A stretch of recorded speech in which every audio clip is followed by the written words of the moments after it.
to see in the summertime the Big V hanging off people's decks? Yep. All right, let's go. We got a great guest. I'm so excited to talk to our next guest. He played on the 1985 national champion Villanova Wildcats, coached by Raleigh Massimino. I talked about never always seeing that visual of Coach Massimino running around with his hair all jacket disheveled, off, shirt off, shirt untied, and the excitement, the euphoria of winning a national championship. So let's go to the Maserati, the Mainline Sports Hotline, and welcome into the locker room. He played center for the Wildcats that year, Chuck Everson. Good morning, Chuck. Good morning, guys. How are you? Hey, we're pumped up. Like I just said, Chuck, you could come down here in the summertime and drive all the way up and down the South Jersey coast, and you're going to see big V's hanging off people's porches.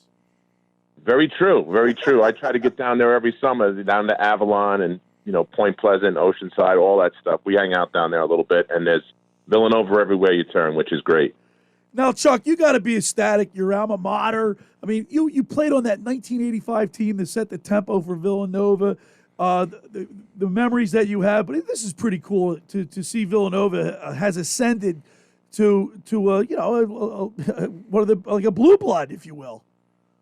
Yeah, it's really amazing. It's fantastic for all the old guys like me and the guys that played with me and on the '85 team. We love it. These young kids are like nephews to us, if you will, Billy. You know what I mean? Yeah. We're very close with these guys. And the 16 and the 18 team, especially before COVID and everything, we were at practice and at those games and right down there with them, texting with them, still talk with them. And Jay has perpetuated that since Coach Mass came in. Like Coach Mass laid down the groundwork, the family and the loyalty and all the principles of what make up the Villanova culture today. And Jay polished them up and made them his own. And we really live by those principles as a group, and it's so much fun because I talk to a lot of guys that played at other teams and they have no relationship with where they played. And the guys, when you say family, a lot of teams say, hey, we're family. At Villanova, we really are family. That's the way it is there. And that's awesome. I remember back in 1985, of course, the Phillies were in the World Series in '83. But right. and the Phillies won the World Series in '80. As a matter of fact, all of our sports teams, and that was my senior year, all the sports teams in 1980 were in their respective championships. Yep. And then there was a little bit of a lull, and then here comes the Villanova Wildcats. What a story! What a Raleigh Massimino. You guys were an 8 seed taking on it was like a David and Goliath scenario where you guys are taking on number 1 Georgetown. Of course, you had to cover Patrick Ewing. It was a great ride, something you'll never forget. Yeah, it was awesome. I mean, back then, nobody gave us a shot to win. We were the lowest seed ever to win the championship. We were an 8 seed. That record, they could tie that record if North Carolina wins this weekend. But yeah, it was awesome. Nobody gave us a chance to win. It was nice to overcome the odds. And at that time, Rocky was still big in Philadelphia. That's right. We were being compared to Rocky and stuff like that. I said, you know what the fun part for me was, you mentioned the other teams in Philly. Eddie Hospodar is a good friend of mine. Boxcar back then. And the Boxcar was making a run for the Stanley Cup in '85. Yeah. So they were there with Edmonton. So we were comparing notes as we went through our championship run. Stuff. So, Chuck, it's Mike Carlin. I was going back in time and getting ready for this, and I was looking at the teams that you had to play to get up to that Final Four. And a lot of people don't know, they know the names that you had on the team, the Dwayne McClain and Howard Presley and Ed Pinckney, all them. But I don't think the people now or back then knew exactly how great you guys were as a defensive team. I mean, when I look at the scores, you guys kept Maryland to 43 points. NC State, next game, 44 points. Memphis, to get to the championship game, 45 points. To keep 3 teams like that in the tournament to under 45 is unbelievable. I mean, your defense really was carrying you, not so much the offense. Yeah, I agree with you. Sometimes our defense was our best offense at that time, And you mentioned those teams. We had the great Lenny Bias. We got to play against him in the Sweet 16, and we held him to 8 points. That hasn't been done before or since. They didn't know what happened. Earlier that year, we played Maryland, and Len went off for about 32 points, I think. And, we had a tough time with him at the Cole Fieldhouse in Maryland, and then came back, and Eddie did a fantastic job on him. Of course, he had help from each side. Prez would go attack him, or Dwayne, wherever Lenny was, there was always two guys real close to him. But defense was the key to winning that whole thing. And it seemed like it was a lot of, back then, a lot of people played the 2-3 defense, but not everybody knew about the 2-3 matchup zone. And you guys seemed to play a lot of that 2-3 matchup zone that just, if you weren't ready for it, you need more than a day or two to get ready for it, especially in a tournament when you only have a couple days to get ready. That 2-3 zone could really throw teams off, and I think that was the key. Yeah, well, Mike, it's not just the 2-3 zone. Like, what people don't know is we switched defenses. Like, Coach Mass had like 30 defenses he would put in. So you have to know all of these different things. And so, like, on the second pass, we went from a 2-3 to a 1-3-1 or a man-to-man or a matchup, or is based on passes, and then you changed here. It was like playing chess. It was really, really tough, and it took a while for guys to pick up the system. And you hear about that. Even in today's game, it takes a while for these younger kids to pick up the system because everything changes on the flight of the ball. Like, you have to be aware of what's going on so that you can make the changes to do that. So we had teams confused. They didn't know whether to run their offensive sets for man or their offensive sets for zones. So we had them all. They didn't know what. And even today, like, I talk to guys from other teams, and they go, "What the heck were you guys running? We had no idea what you were doing." So that's what really helped get to the end. We're talking with Chuck Everson. He was a member of the 1985 Villanova National Championship team, coached by Rollie Massimino. Now, hey, Chuck, you had to play against Patrick Ewing. What was that like as far as, like they were, like, once again, they were such big favorites. Was he cocky? I mean, obviously he's a great player, but you had to go head-to-head against him. What was that like?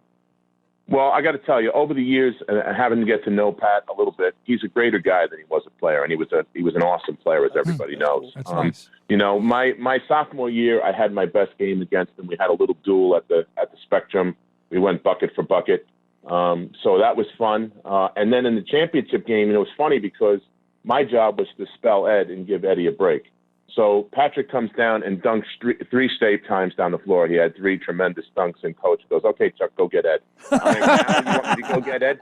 The guy just dunked three in a row. Yeah. But it was a challenge because not only of his size, but his ability. He could run like a deer and jump, out of the building. I mean, so what do? You just got to go at him and play your hardest. And he's a guy that I've told him this too. I mean, you had to be at your absolute best, guys, just to hope to compete with Georgetown and Patrick especially. Yeah. No off. That's about as big a compliment as I can give somebody. So, Chuck, Carlin calls me and said, "Listen, man, I can get us Chuck Everson."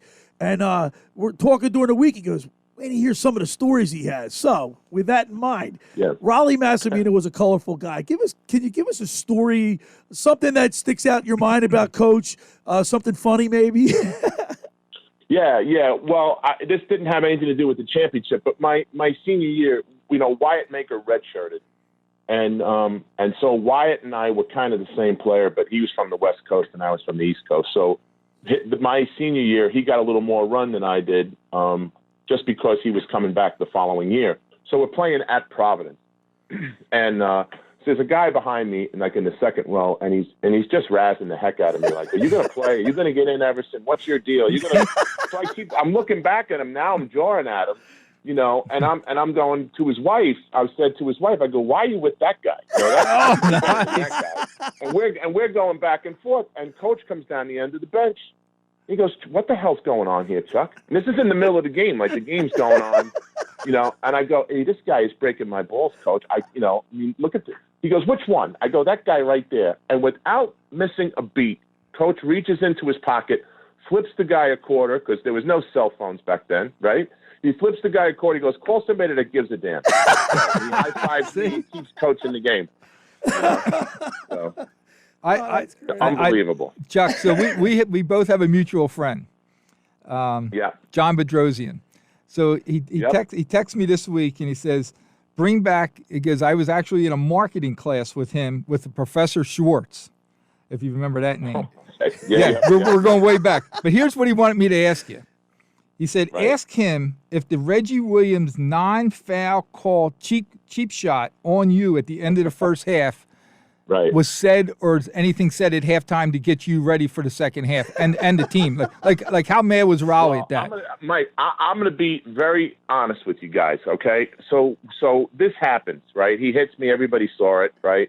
So I'm mad because I know I'm not getting back in the second half. I want to score in the championship game. I'm thinking it's 1-1. I'm screaming at the official.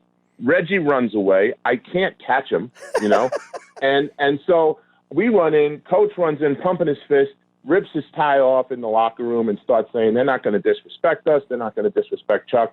We come out and shoot 9 for 10 in the second half. Nice. Everybody comes to me.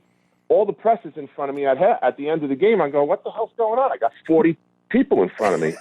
and I said, I played 3 minutes. What the hell do you want to talk to me for, So I've milked that now for about 37 years over the years, And the funny part now, the end of the story now is Sonny Sparrow, who played at Syracuse when we played, he and I do a podcast called the Big East Rewind, and it's all about the old school Big East. And we had Reggie Williams on as a guest, okay?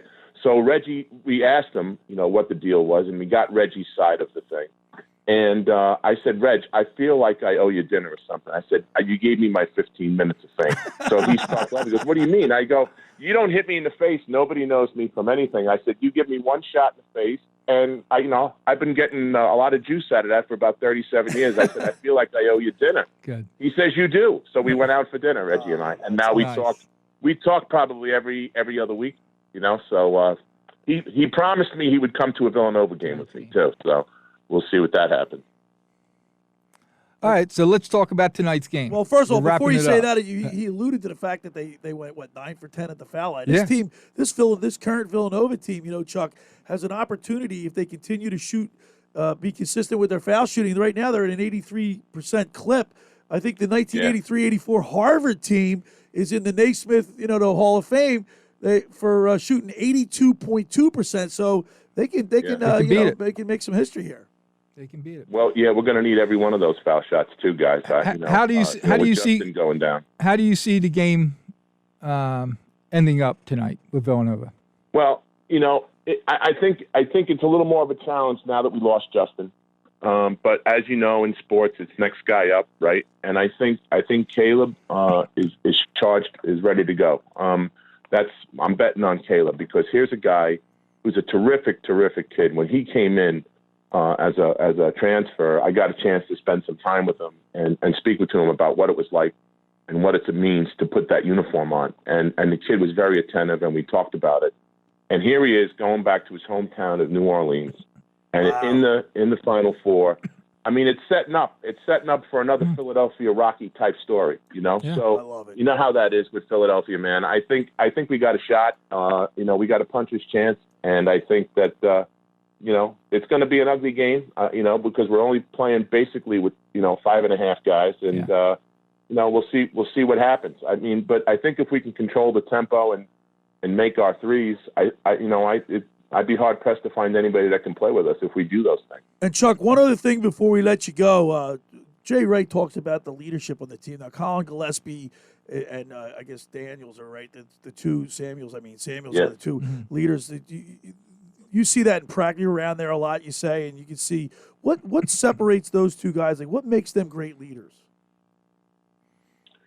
It's been that way, at Villanova forever. Like when I was a freshman, John Pannone, Stu Granger, and Michael Moakland were the guys, and the older guys teach the younger guys, and it's gone on and on and on. And Colin has learned from Arch and Jalen, and now he takes what he's learned from those guys. Plus, he has the fifth year.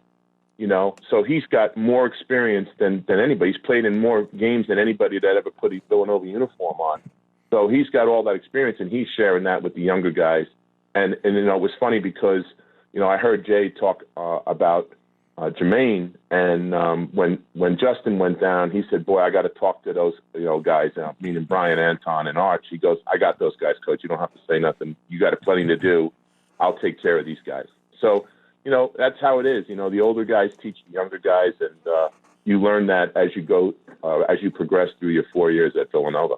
And that was the key. What you just ended with, Chuck, was exactly what I was going to talk about. Villanova sets themselves apart from other teams because like this team, like everybody talks about Kansas being a senior team. Guess what? Villanova is a senior team. When you look at the key players that are playing on the court, Jay doesn't go after the one and dones. Very rarely. That's a true you never see them. It's always guys that are going into their junior or senior years that are the leaders, and they put all 4 years in. That's what makes them great. Well, Mike, I would add to that. If you look at the guys that are in the league, and if you talk to anybody, scouts or anybody from the league, they have no questions when it comes to a Villanova kid. They're prepared. They're ready to play. They know the basics. They don't have to be taught certain things. They're already taught, and they're all good teammates. And that's important if a guy's on the fence. You look at Archie Diacono. He had a great college career. He's had a pretty good NBA career. He's still sticking around because he's such a great teammate. He's never going to cause an issue. All he does is play hard, and he makes no mistakes when he gets out on the floor. So why wouldn't you keep that guy on the team? It's that kind of stuff, and that's what separates us from some of the other teams that have guys that go to the league early. When you have guys that stay and they learn how to play the right way, then it's easy to stick around. Chuck, man, we really appreciate you having you on. We really enjoyed having you on today, and appreciate you taking time to walk down memory lane and share a little bit of your story with us here on the Locker with Billy Schweim and Mike Carlin. And let's go, Cats! Let's go, Cats! Yeah, go Cats! Let's go, guys! Let's go, Nova Nation! We want to hear you. All right, Thanks, there he fellas. is. Take care. There he is, Chuck Everson on the Maserati, the Mainline Sports Hotline. You were right, Carlin. He's like good guy. He seems like he could have gone on and on with some stories. Yeah, we could have talked on.